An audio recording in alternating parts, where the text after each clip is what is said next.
Friends, welcome to the channel day to day update by doctor Ankita Singh Chakotia. आज हम बात करने वाले हैं फेरिंग्स की। फेरिंग्स को थ्रोट भी कहते हैं। एक्चुअल फेरिंग्स एक ग्रीक वर्ड है जिसका कि मतलब होता है थ्रोट, गला। गला होता है इसका मतलब थ्रोट, ठीक है।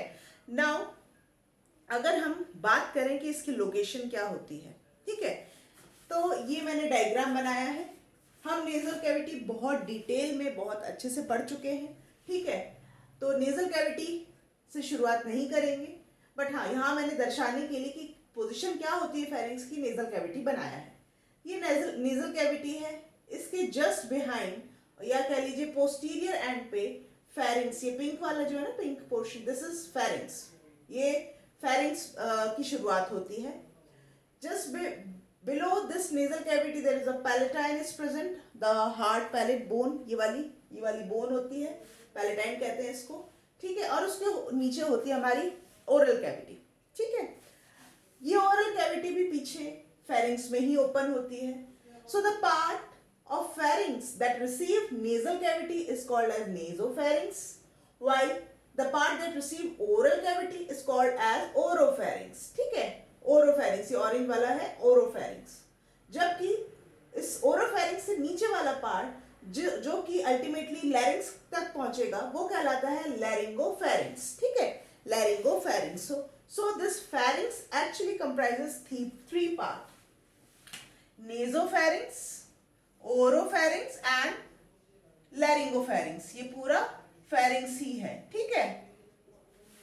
नाउ अगर हम बात करें कि नेजोफेरिंग्स की location with respect to the vertebrae और वर्टिब्रल कॉलम, तो it lies at between C1 और C2। C1 से C2 के बीच में नेजोफेरिंग्स पाया जाता है, ठीक है।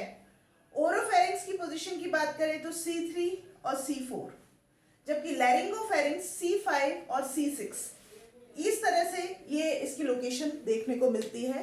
तो हम कह सकते हैं कि फेरिंग्स एक्चुअली C1 से लेके C6 तक पाया जाता है, ठीक है। अगर हम लोकेशन ऑफ फेरिंग्स की बात करें with respect to the vertebral column, तो ये हमारे C1 से लेके C6 तक पाया जाएगा। Fine. Now moving toward the epithelia that are present in these three part of this pharynx. तो nasopharynx is mainly lined by, because nasopharynx किसकी कंटिन्यूटी में है, नेजल कैविटी की। और हमने नेजल कैविटी की लाइनिंग बहुत अच्छे से हमें पढ़ चुके हैं, क्या थी, pseudo stratified ciliated columnar epithelia थी। तो नेजोफेरिंक्स में भी ना वही रहेगा, देखिए, pseudo stratified ciliated columnar epithelia. जबकि ओरोफेरिंक्स एंड लैरिंगोफेरिंक्स में ये जो एपिथेलिया ना, it is non keratinised stratified squamous epithelia, ठीक है। Non keratinised squamous stratified squamous epithelia होता है। एंड दोनों ही टाइप की एपिथेलिया में ना गॉबलेट सेल्स भी पाए जाते हैं दैट रिलीजेस म्यूकस कंटिन्यूअसली, ठीक है। This is about the lining of the epithelia. अब अगर हम थोड़ा और ऐसे जो आसपास के स्ट्रक्चर है उनकी भी बात कर लें, तो देखिए,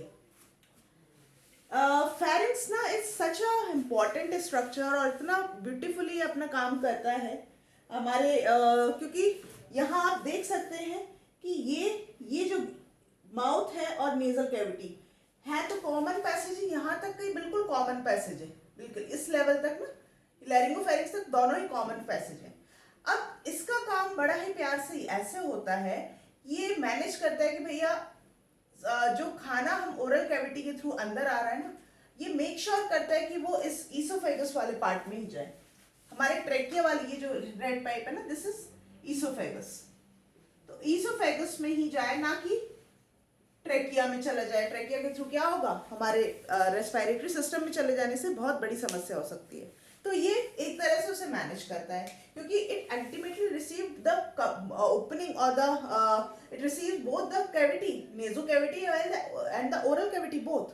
सो with the help of a few accessory structure ये मैनेज होती हैं चीजें। सबसे पहले कैसे, यहाँ पे ये जो आप देख रहे हैं ना, पैलेटाइन के जस्ट पीछे ये वाला जो हैंड ये ऑरेंज कलर का जो स्ट्रक्चर मैंने बनाया है, इसको कहते हैं उवुला, उवुला, ठीक है। अगर आप अपना मुंह भी खोलेंगे, ये मान लीजिए आपका मुंह है, तो आप देखेंगे ना यहाँ पे एक हैंग एक रिच टाइप की एक स्ट्रक्चर दिखता है, जो कि जैसा लगता है कि it's something is hanged in your mouth. इसको कहते हैं हम उवुला।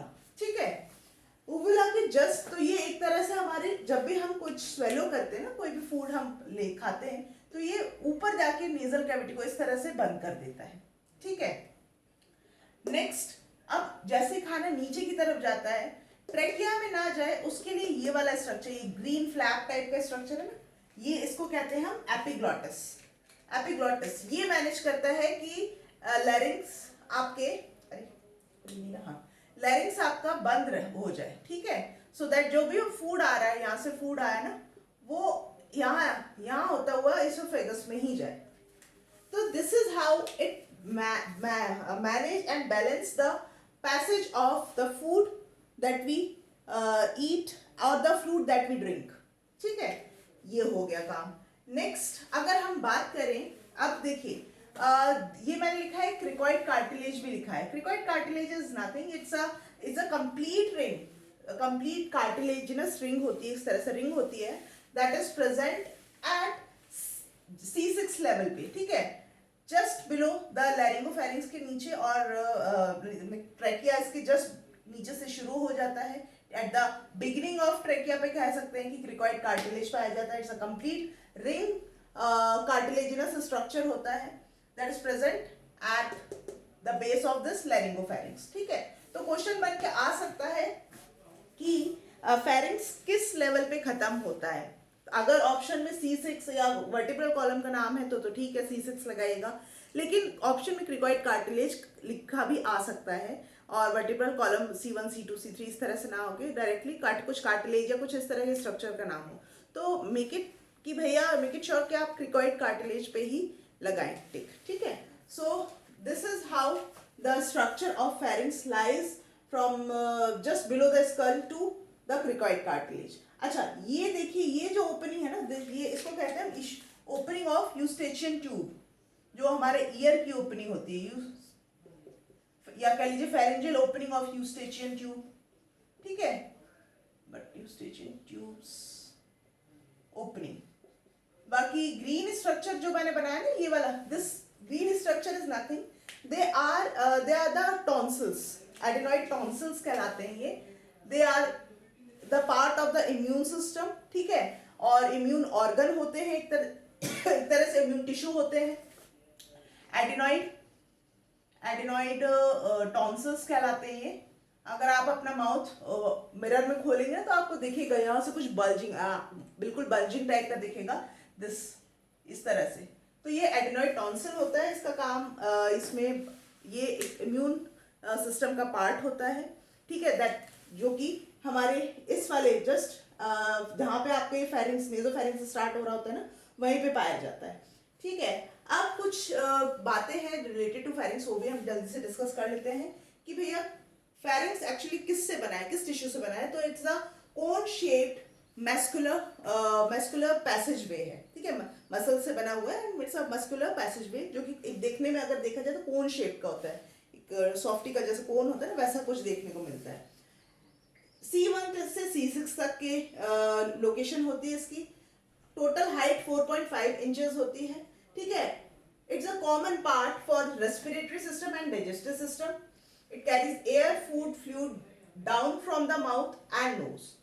सो this is all about the pharynx and the points that is related to this part। आगे हम बात करेंगे लैरिंग्स की। ठीक है, तो मिलते हैं आगे के लेक्चर में। Till then stay safe and stay blessed. Bye bye.